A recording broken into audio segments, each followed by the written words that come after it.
샬롬, 복된 화요일입니다. 오늘 하나님의 말씀으로 하루를 시작하는 여러분의 삶에 은혜와 평강이 가득하기를 주 여러분 축복합니다. 잃어버린 영혼을 찾아 구원할 수 있는 오늘 하루가 또 예수 그리스도를 증거할 수 있는 오늘 하루가 되기를 간절히 소망합니다. 함께 나누는 말씀은 요한복음 6장 1절부터입니다. 그 뒤에 예수께서 갈릴리 바다 곧 디베랴 바다 건너편으로 가시니 큰 무리가 예수를 따라갔다. 그것은 그들이 예수가 병자들을 고치신 표징들을 보았기 때문이다. 예수께서 산에 올라가서 제자들과 함께 앉으셨다. 마침 유대 사람들의 명절인 유월절이 가까운 때였다. 예수께서 눈을 들어서 큰 무리가 자기에게로 모여드는 것을 보시고 빌립에게 말씀하셨다. 우리가 어디에서 빵을 사다가 이 사람들을 먹이겠느냐?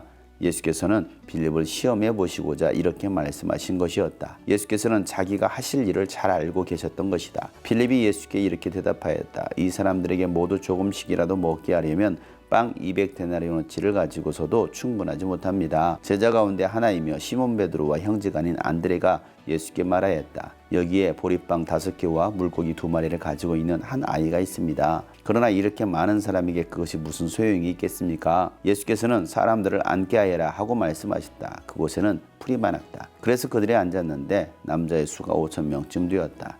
예수께서 빵을 들어서 감사를 드리신 다음에 앉은 사람들에게 나누어 주시고 물고기도 그와 같이 해서 그들이 원하는 대로 주셨다. 그들이 배불리 먹은 뒤에 예수께서 제자들에게 이렇게 말씀하셨다.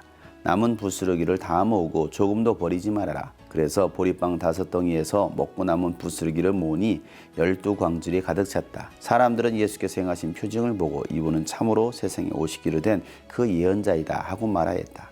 예수께서는 사람들이 와서 억지로 자기를 모셔다가 왕으로 삼으려고 한다는 것을 아시고 혼자서 다시 산으로 물러가셨다. 아멘. 예수님께서 다시 갈릴리 바다 건너편에 오셨습니다. 그러자 수많은 사람들이 예수님을 따라옵니다. 그것은 예수님께서 행하셨던 수많은 기적들, 표징들을 봤기 때문입니다.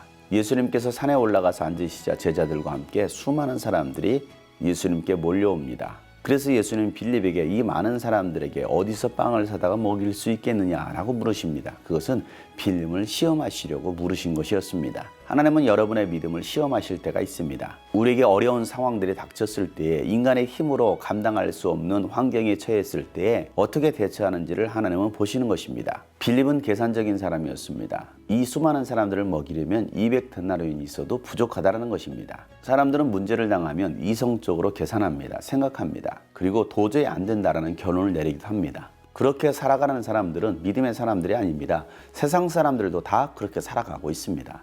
우리 믿음의 사람들은 하나님께서 함께 하시면 역사가 일어난다는 믿음을 가지고 살아가는 사람들입니다. 베드로의 형제였던 안드레는 어린아이의 도시락 물고기 2마리와 떡 5덩이가 들어있는 도시락을 꺼내놓고 예수님 이것으로 어떻게 하실 수가 있겠습니까? 라고 말을 합니다. 무조건 안 된다라고 말하는 사람이 아니라 무언가 할 수 있는 작은 도시락이라도 내어놓을 수 있어야 되는 것입니다. 우리는 맨날 없다고만 말합니다. 돈이 없어서 헌금을 못하고 능력이 없어서 섬기지를 못하고 아직 때가 되지 못해서 할 수 없다라고 말하는 사람들이 있습니다. 그런 사람들을 통해서는 어떤 일도 할 수가 없습니다. 그러나 비록 작지만 이 작은 것으로 무엇을 할 수가 있겠습니까? 하고서 예수님께 내어드리는 사람은 기적이 일어나는 것입니다. 예수님은 그 작은 도시락을 들어 감사하시고 축사하신 다음에 사람들에게 나눠주라고 말합니다. 그리고 원하는 대로 나눠줬을 때에 그들은 먹고도 12광주리를 남겼습니다. 이 놀라운 표징을 보고서 사람들은 세상에 오시기로 한 예언자가 바로 이분이다 라고 외치기 시작합니다. 그리고 나서는 예수님을 억지로 모셔다가 왕으로 삼으려고 합니다. 세상의 임금으로 삼으려고 했던 것입니다.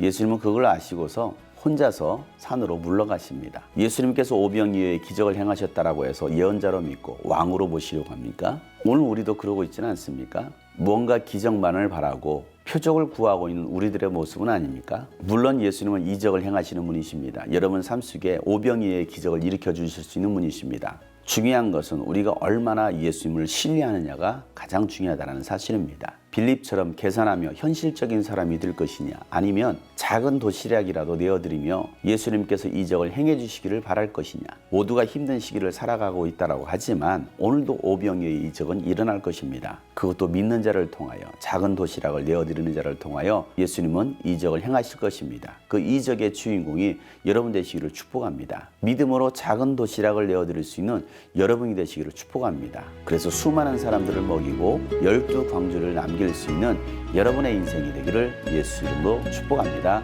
샬롬.